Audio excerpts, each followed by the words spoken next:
and welcome back to Dirty Brian's Garage. Today we're going to be doing the third and final video on this 2003 MTD with the powermore engine.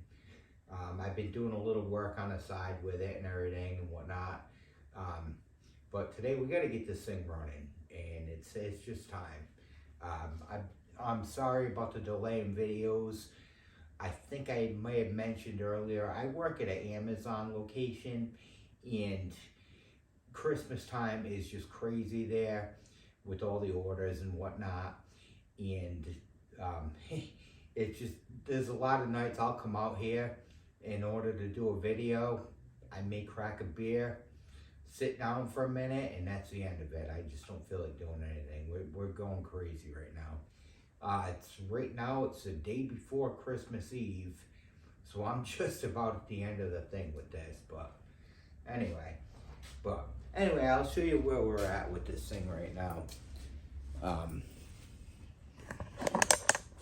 So I got the engine back on the deck and everything.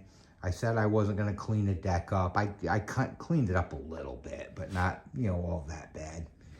But, we got all the wheels. We're spinning beautiful. Everything's, kind of looking good.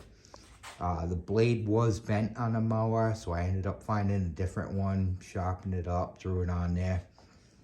One thing I wanted to point out, as far as these powermore engines, if you look right here, you can see a little spacer. They have spacers on each side of this coil that actually is going to raise it up a little bit. I did not realize that when I took that coil off, and I was going through the thing the other day, and next thing you know, I'm finding these spacers on a bench. I'm like, oh, where did these come from? So, just goes to show you're never too old to learn something new.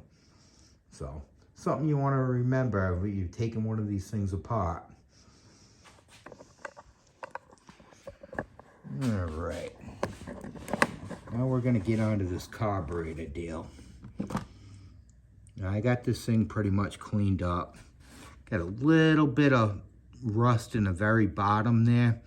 It's not to the point where it's scaly, so I'm gonna go ahead and leave it. Engine like this, it sits. What I normally do anyways, I'm gonna run some 2-stroke gas through it on the first run. That's going to clean that right up, no issue whatsoever.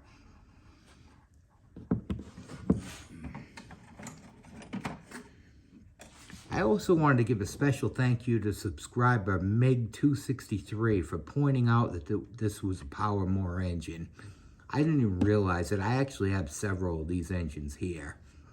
And maybe we'll feature on some future videos, I don't know. But anyway, one thing I wanted to point out on this carburetor, like any other carburetor, it's got an emulsion tube. But on this one, the emulsion tube actually comes out. And I did not realize that until later on. I'd cleaned this carburetor up a little bit. The emulsion tube fell out somewhere. I have no clue where it went to. It could be on a garage floor somewhere here. It could be outside. I don't know. I cannot find it. So I ended up taking the old carburetor. I had to cut the tube out of it because of the fact that the jet was just stuck. So here's what your emulsion tube actually looks like. This thing's not gonna focus in, of course. Maybe it will, probably not. But there it goes.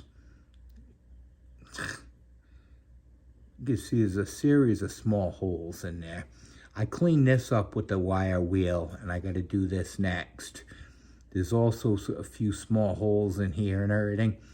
What this tube does is this is going to mix your gas and your air together to form the spray to run the engine. So I got to run this one through the bench grinder real quick, and we're going to go ahead and put that back together.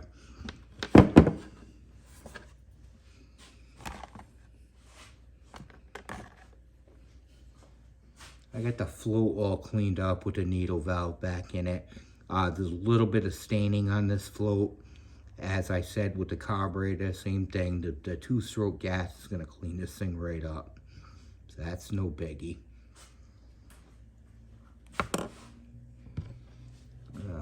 Here's a float bowl. Get that nice. Little bit on the very bottom that I couldn't get to, but that's, again, the gas will take care of that. Main thing is you want to make sure there's no actual scale, you know, that can break up and get in your jet and everything. And we got that jet all cleaned out. Did my little paper clip trip to it. You know, go ahead and do that. Carburetor cleaner, compressed air, and clean it right up. So there's where we're at right now with it. So give me a couple minutes. I'm gonna finish cleaning that emulsion tube. We're gonna zap this carburetor back together and get going on this one. All right, so let's go ahead and get this carburetor back together real quick. As I said, I got everything cleaned up, you know, compressed air, carburetor cleaner, and whatnot. I went ahead and I'm not gonna bother with a focus thing, but this emulsion tube's all cleaned up. We cleaned all the holes out with a paper clip, carburetor cleaner, compressed air. This thing's ready to go. So let's go ahead and zap this puppy back together. So you're gonna go ahead and slide your emulsion tube back in here like so. And drop down it as such. All right. We'll go ahead and put your jet back in. I'm gonna screw that down with a screwdriver.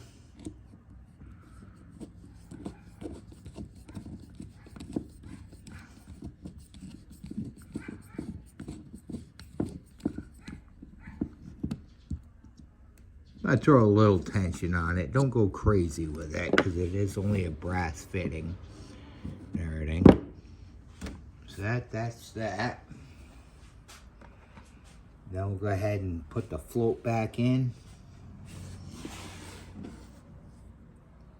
As such. Like that.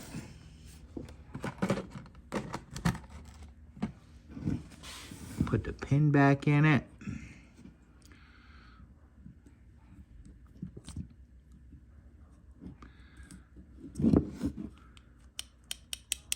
And there we have it. We have a working float assembly. Now on these, I noticed on the powermore carburetors, whatever you, I can't pronounce the name of this thing, I'm sorry. But your drain thing is going to go on this side of it, like so. And this is your hold down bolt. If you see, it's got a little gasket on the end of it. Put that in there.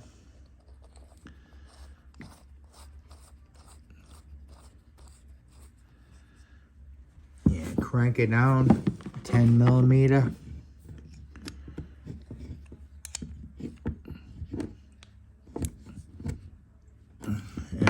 And this carburetor is ready for service. So we're gonna go ahead and throw it on the mower now.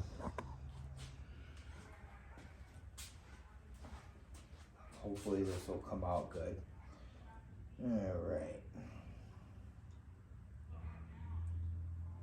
So you're gonna put your choke on first.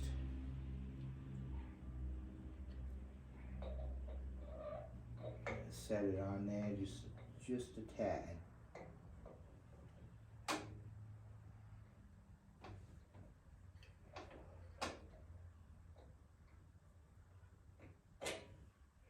All right. Then your throttle linkage on this one is going to go. It actually fits in just so. And it's going to drop down in place. Like that. and you can slide your carburetor on there. I got to deal with this the anti-surge spring here with apparently needle nose pliers, which will take me a second, but that's not a big deal. But that's pretty much all there is to it. Then you're gonna go ahead and take your plate. You got another little metal plate here that goes on like so. You notice one end's all flattened out where it goes up against the carburetor.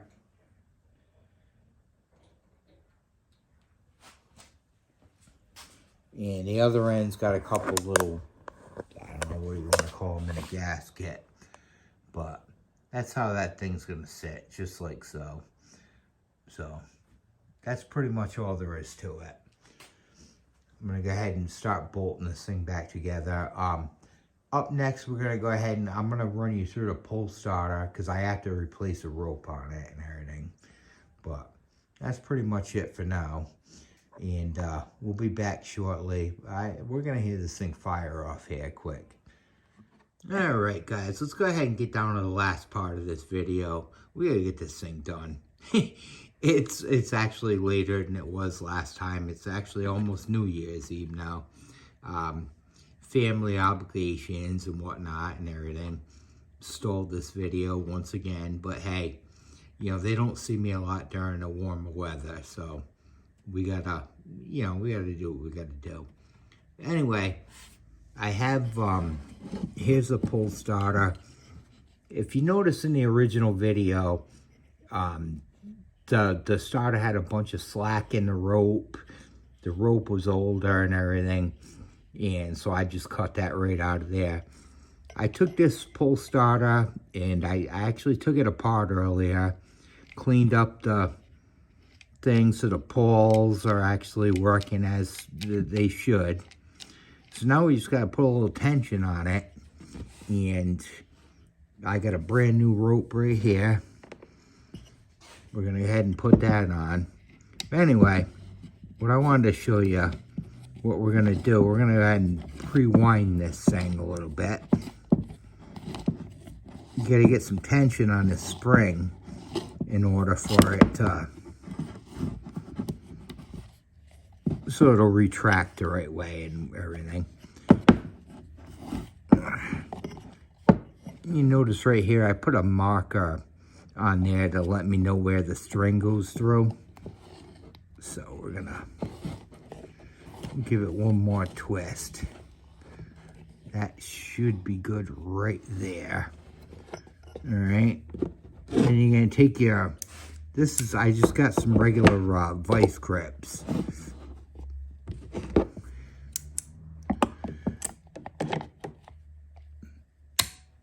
And clamp them down.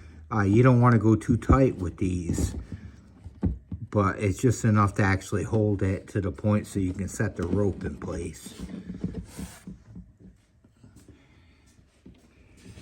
All right. And we gotta go a little bit more with that. Right about there should do it.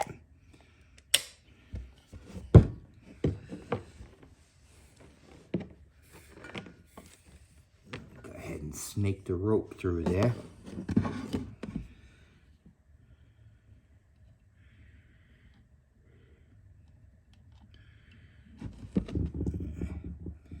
This is the fun part right here.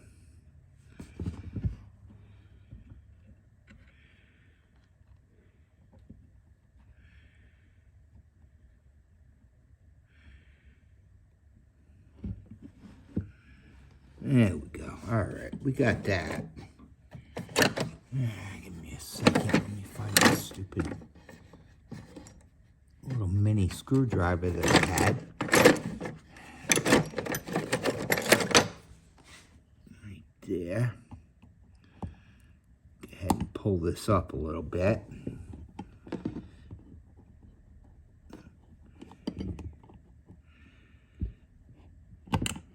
There we go. All right, we got it. Go ahead and tie a knot in it. I normally will take a pair of channel locks or whatever I can find. Kind of tension that knot a little bit. Then once you suck it down in, it's actually going to go into the thing as such. And there we go. So now we have a, you want to notice when you pull it, your poles are coming out and everything. You had a little slack in there, but that's not going to be enough to, you know, bother with it with the, once the handle's all engaged. There we go. We have a working pull starter. Now here's the mower. I've since went ahead and I put the cover back on, the, you know, gas tank and all that. I splurged on a brand new fuel line. Look at that, huh? So, I'd say we're ready to go here. I'm going to go ahead and bolt this pull starter on. We're going to gas and oil this thing up, and we're going to hear this one run.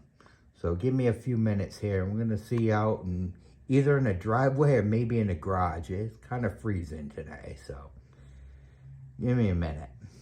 All right, guys, here's a final push.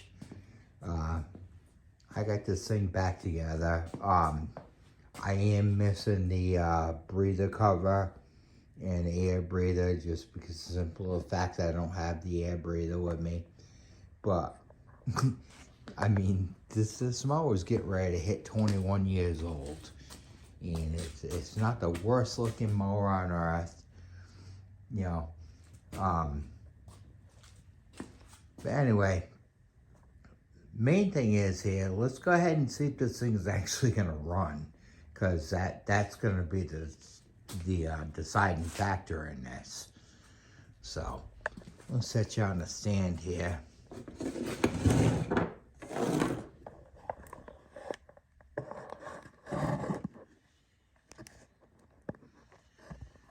Alright, let's see if she'll fire up. Yeah, it's a little too cold outside right now, so I went ahead and I'm going to try this in here.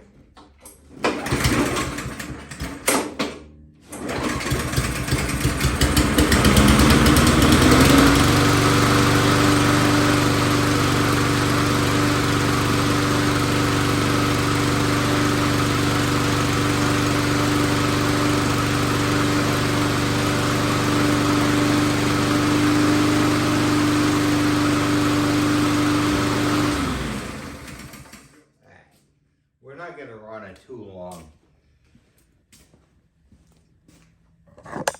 For the simple fact that we're in the garage right now and with the heat running and everything.